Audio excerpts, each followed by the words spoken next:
This is Ecclesiastes chapter 7 and verse 7. It says, surely oppression maketh a wise man mad, and a gift destroyeth the heart. First and foremost, I like to give all praises, honor, and glory to Yahweh Shemel Shai. I want to give double honor to the apostles of Great Millstone that do rule well. Salutation to the men of the hopeful and sincere elect. There's a brother Marcus out here in Trinidad just to do all the edification for the elect's sake.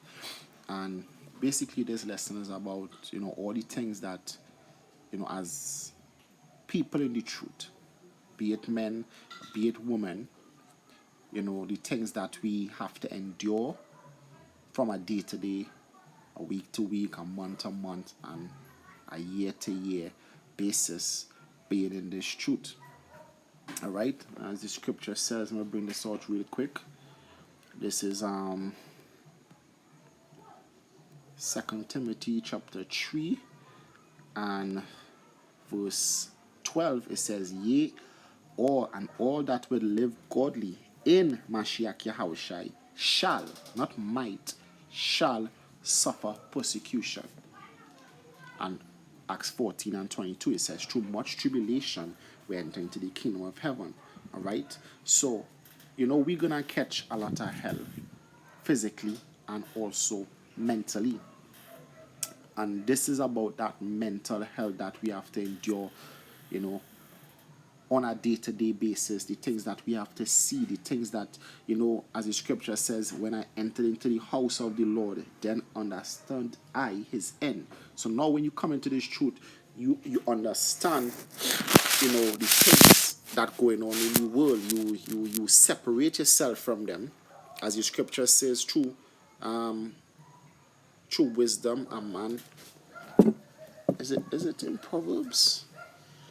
Is it in Proverbs? Let me check. Proverbs 18 and 1, it says, true desire a man, having separated himself, seeketh and intermeddleth with all wisdom. So it says true desire. All right. So true desire of the Lord Yahweh Shemel Shai, you seek it and intermeddle in yourself with wisdom, but what? You're gonna have to separate yourself. So you separating yourself from the things of this world, the things of this life. And then because you took the back seat, now you start seeing.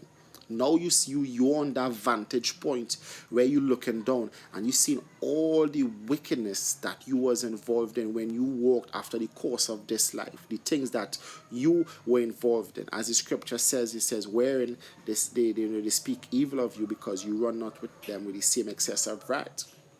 All right? Now those things that you once loved, you now hate them, and now they start to irk your soul. The wickedness that you see in the scripture says all bread is sweeter whoremonger. So all the things that you like in the world, all right, you now hate them, but you still see them on a day-to-day basis. It starts stripping you off. It starts eating. It's like worms in your brains, and you're just gnawing and eating out your brain because you have to witness it on a day-to-day basis, and it's very, very, very annoying.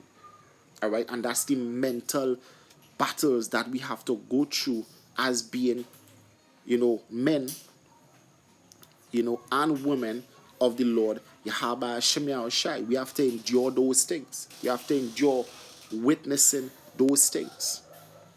But soon and very soon, the Lord Yahweh Shemel Shai is going to, he's going to destroy the wickedness that is in this world. Amos 9 and 10, it says, all the sinners of my people shall die by the sword, because the Lord coming to set all things aright. And we have to wait for that, for the Lord to set all things aright. All right? That is why he said, arise ye on this path and depart, for it is polluted. It will destroy you even with a sword destruction.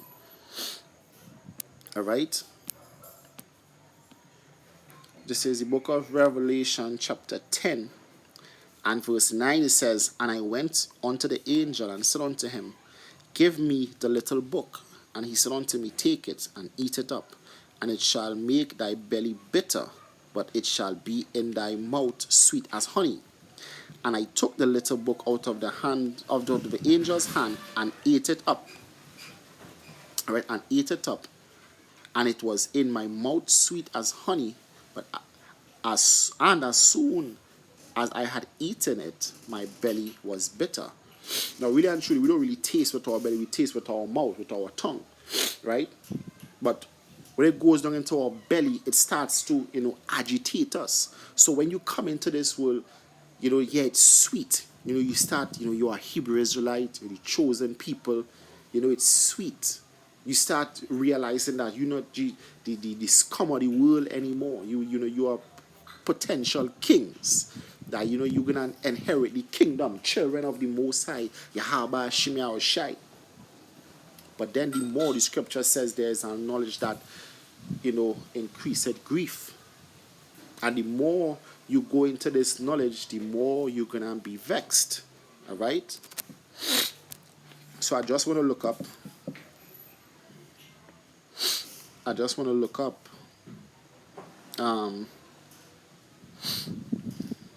In the blue letter, I want to look up the word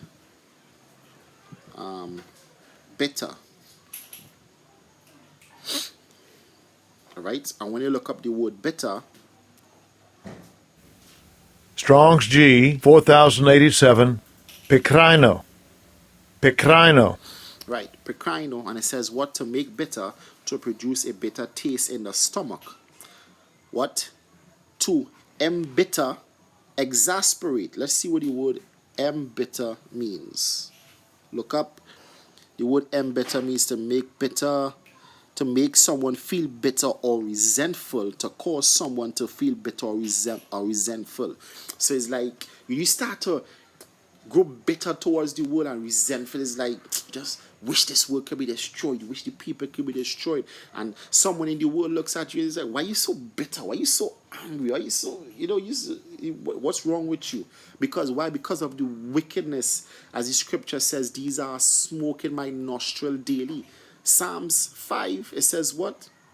The Lord is angry with the wicked every day. The Lord is bitter when he looks down at the sons of men. All right? Exasperate. It says what? Infuriate, frustrate. You infuriated by the things of this world. All right. It says A, render angry, indignant. Let's look up the word indignant. It says what? Aggravated.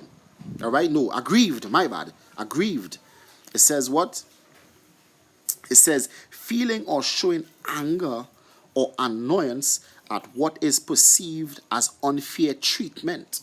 So the more you come into this word, the more the word starts settling in your belly, the more indignant you get, the more you get grieved, the more infuriated and exasperated you get, because this wicked world, the scripture says, light is coming to the world, but men love darkness rather than light, because their deeds will be reproved. So they love wickedness, they love death, and it infuriates you, especially like when you now come and you start talking to your loved ones, your families, your friends, your mother, your father, your wife or your husband, and they scoffing and mocking. It starts to infuriate you because you understand in this word, you seen it for what it is.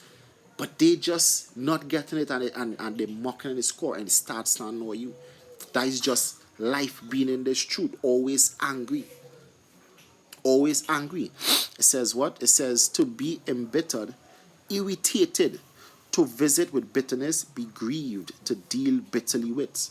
And that is, part of being in this truth. The bitterness of this world is you being grieved and angry at this world, angry at the things that you have to see, angry that our women, abortion is nothing to them. They could just throw away the seed, take abortions. All right? Abandoning their children.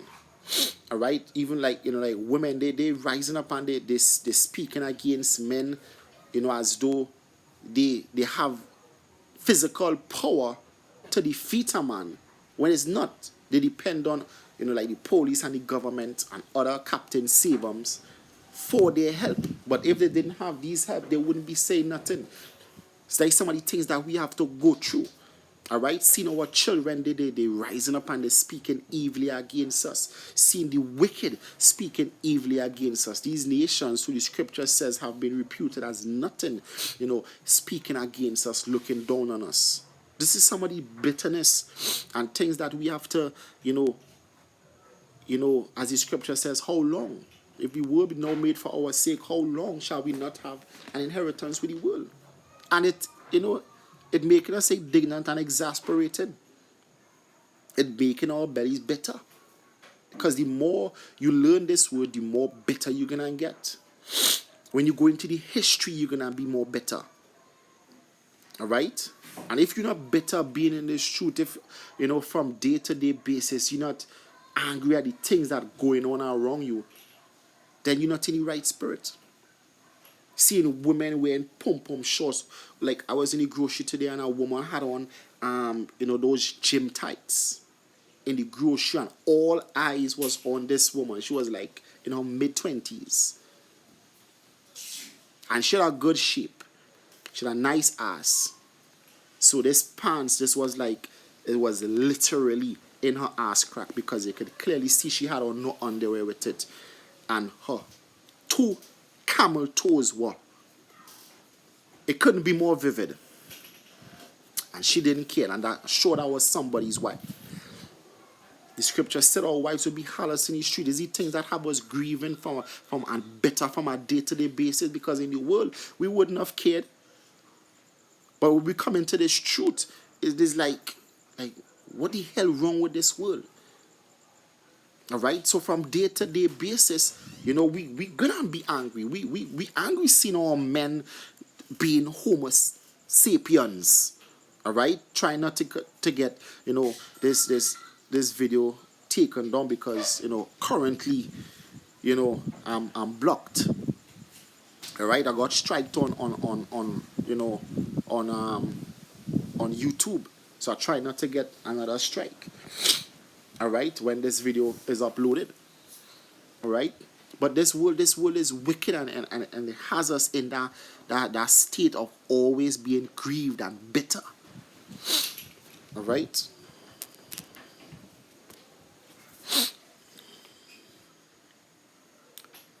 This is, let me go to here one time. This is 2 Peter chapter 2. 2 Peter chapter 2 and verse 7. I said at verse 6. It says, and turning the cities of Sodom and Gomorrah into ashes, condemned them with an overthrow, making them an example unto those that should live ungodly, that after should live ungodly. So Sodom and Gomorrah, with all the abominations that they were doing and ungodly things, they were made an example. But this will not take in that example. And this world spiritually, Sodom and Gomorrah, are going to be destroyed with fire from thermonuclear destruction.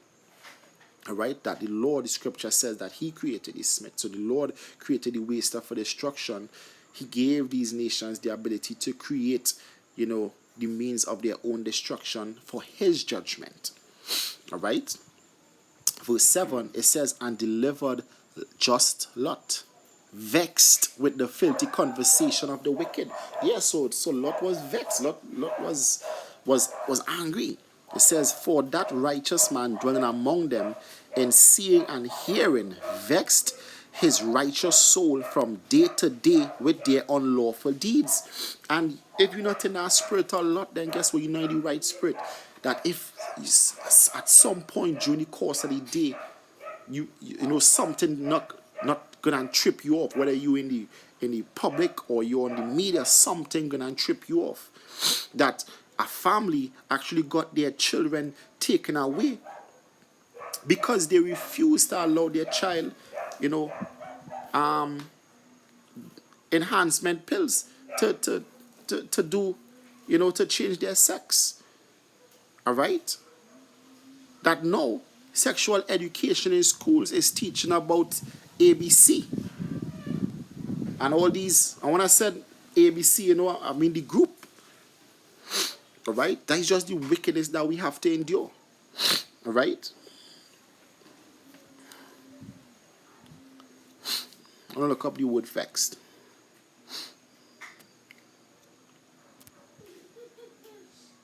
Strong's G 2669. Katapaneo. Katapaneo. Katapaneo, it means to tire down with toil, exhaust with labor, to afflict or oppress with evils, to make trouble for, to treat roughly. So this, guess what? The things that we see, it pressing us down. The scripture says that, the flesh weight down the mind, and this body, it press it down the spirit that moves it up, the mind that moves it upon many things. So it's like, it exhausted. It's like, Lord, Lord, when you gonna deliver us? All right, that is just the mindset that you have to be in. Like, when it gonna end?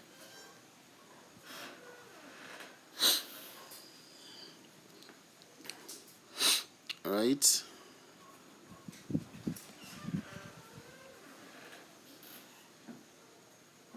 And look up vexed here in verse 8.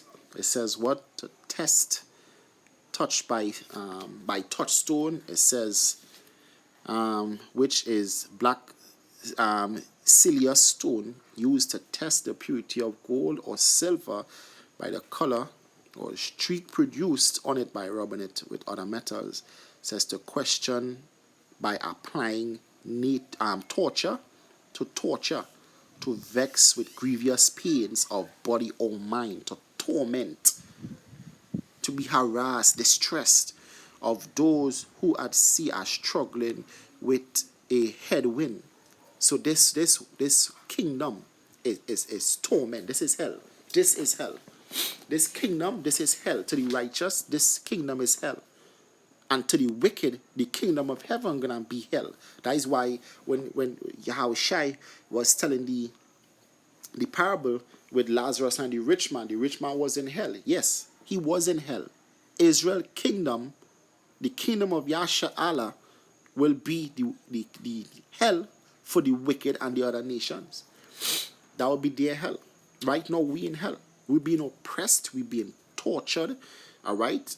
It says what? To vex with grievous pains of body or mind. And that is what we're going through. We're vexed constantly with the wickedness that we have to see, that we have to endure. And it don't matter how we express our feelings, the world will always team up against us and say we are mad. And guess what? We are fulfilling scripture. The scripture says that if they call the master mad, they will also call the disciples mad. All right? We can't escape from that. We can't escape from that.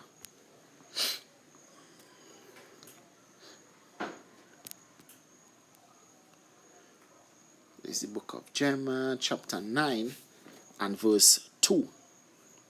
It says, "Oh, that I had in the wilderness a lodging place of wayfaring men." A wayfaring man is a traveler, all right, or a vagrant. A vagrant is not somebody that just sleeps on the streets smelling all stink. A vagrant means a traveler, right? It says, a lodging place of wayfaring men, that I might leave my people. Sometimes I be thinking like I could just have a place, just in the wilderness, an open field, a river, a house with food, just to be away from everybody. That's just the mindset. You just want to just be away. You just want to depart. All right, that I might leave my people and go from them, for they be all adulterers, an assembly of treacherous men. And that is the kingdom we live in. We live in an assembly, amongst an assembly of wicked, treacherous men. And that is why the Lord coming to deliver us. And we have to be praying that this year is the year, that the beginning of the end. We pray. Yes, you could call us mad. Yes, you could say we always vex and our spirits always down. But when we see the prophecies, our spirits are, because we just want to just leave. We just want to be away from this kingdom. We want to be out. We hate it here. We hate it here. All right? We hate it here. This is not the place for the righteous. All right? But we here because we sinned against the Lord Yahweh Hashem Yahushai. So therefore we have to bear our indignation. Right? We have to bear our indignation.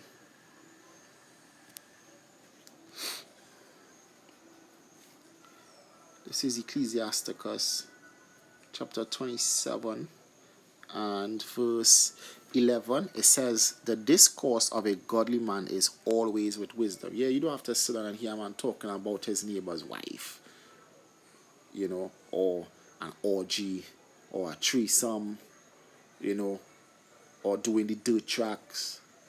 You know, you do have to hear men talking about taking sex exchange, about women, you know, unlawfully, you know, putting their child fathers or their baby daddies in court or in prison. All right.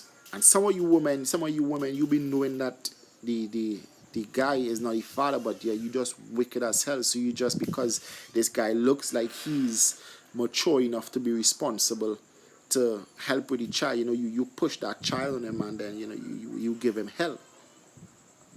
And that is wicked. And that is somebody the hell that we have to face being in this kingdom. All right. It says, but a fool change it as the moon. It says, if thou be among the indiscreet, observe the time. Meaning, guess what? If they start the ungodly conversation, hey, it's time to bounce. It's time to dip. All right? And the scripture says, number not thyself among the multitude of sinners. Because remember, wrath tarry not long. All right? It says, but be continually among men of understanding. That is who you have to make your entourage.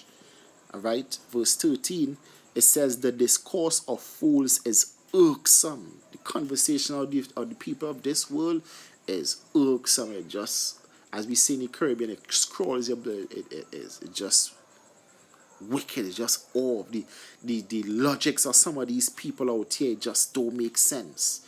You know, so it just irks your spirit constantly on a day-to-day basis. The conversations.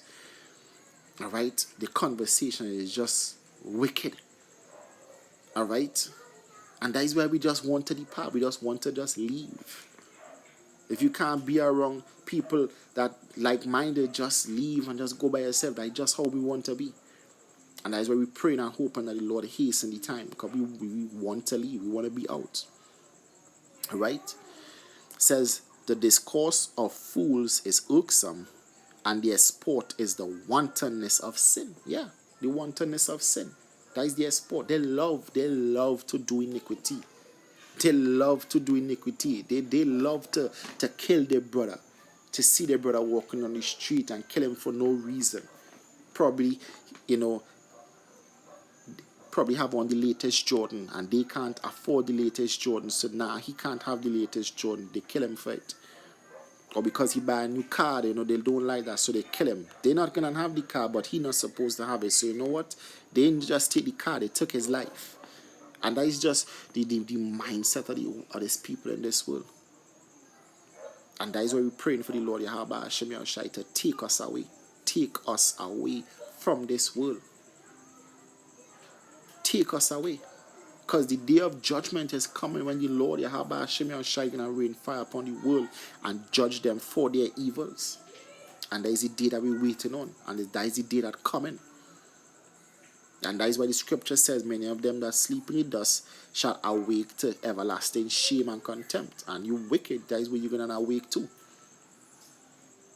Alright?